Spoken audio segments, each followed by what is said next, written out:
Good morning, everybody. It is Tuesday, March 12th of 2024. I hope you're all starting the day off well. Mine is meh. I have a breathing test later. Everything that all these tests that I have stem from the pulmonary embolism I had a couple of years ago. So I'm constantly being monitored. I'm constantly doing this and that and the other thing. I'm still blaming it on the vaccine, and there's nothing I can do about it. Maybe I can sue the government for giving the pharmaceutical companies the leeway that they have for that COVID fucking vaccine. Because I swear that's how I got this embolism. I've had no blood clot. When I had the embolism, they did all the scans to see if they could find the origination of the clot. Because usually, when you have a clot in each lung, that's coming from somewhere. Every single scan I had was clean. So they're blaming it on my Crohn's disease, which I never bled from. Okay, if you're having breakfast, I'm sorry, but it's gross.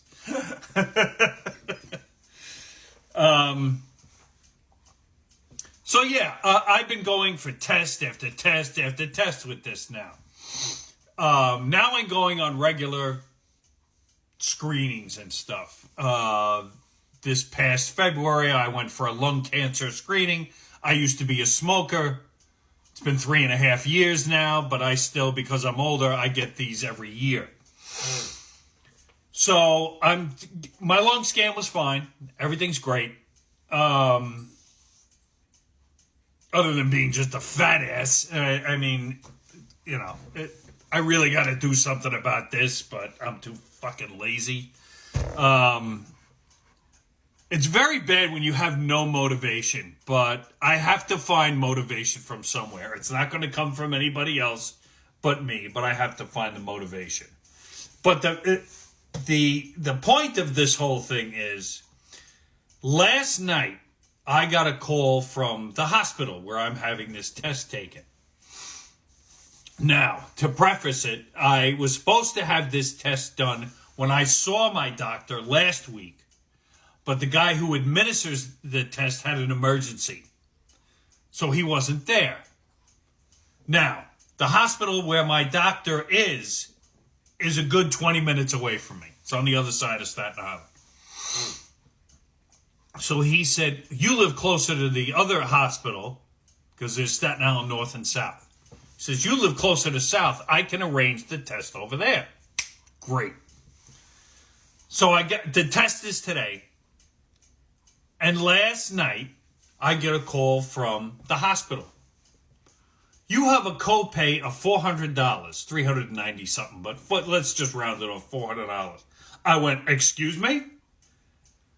What copay? Well, you have a copay for the test. I don't have any copays for these tests. They were insistent on it, though. They wanted me to pay them right then and there, over the phone.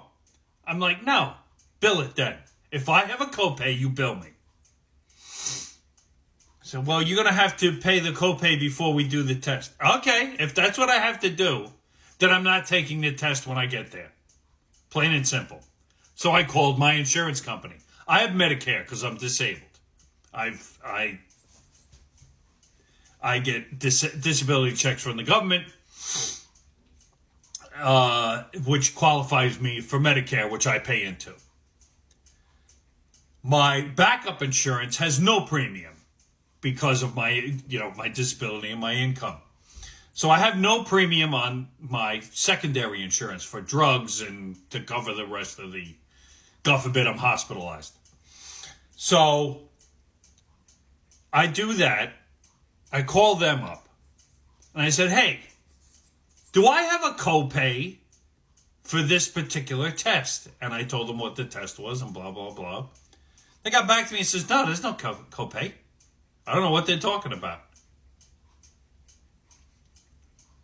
So the whole point of this is check with your insurance company. If somebody's calling you up, your doctor, your hospital, whatever, and saying you have an enormous copay, $400 copay? Nah, that don't wash with me. They also did the same thing to me with my lung scan. I have a scan, lung cancer screening every year. And every year they call me up and they tell me, you have an $800 copay. $800 copay? It's like $300 copay and $500 hospital fee or something. I'm like, you're out of your mind. So, again, call up your insurance company. I called my insurance company. They told me I don't have this cost, so I didn't do it. I looked it up on claims online, $0. So if anybody calls you from your doctor or your hospital for a test that can only be administered in the hospital, call up. Call up the insurance company and make sure that that's correct. Because they've done this to me twice now. Now, I had a colonoscopy. Here's another one. I had a colonoscopy of October. So I get a bill. $45, which was for the attending anesthesia guy, because he's separate from the doctor. So $45 for him, that was the copay for him. That I understand. He's like a doctor in that sense for the copay. So I paid the copay, $45. Not a problem. They tried to charge me another $300 for the actual colonoscopy, the waiting area and all this other crap. And I'm like, no. I said, go back and check with the insurance company. Sure as shit. Bye-bye. It was gone. These people have a tendency to bill you on things that they think they're going to charge you. Because my colonoscopy, they turned that into insurance on day one and billed me on day one based on what they thought was going to be paid. No. You bill me after you get your money. If you see that it isn't enough money, then I pay the difference. But until then, don't fucking assume what the cost is going to be. Because so far, all my costs have been $0. So a little PSA.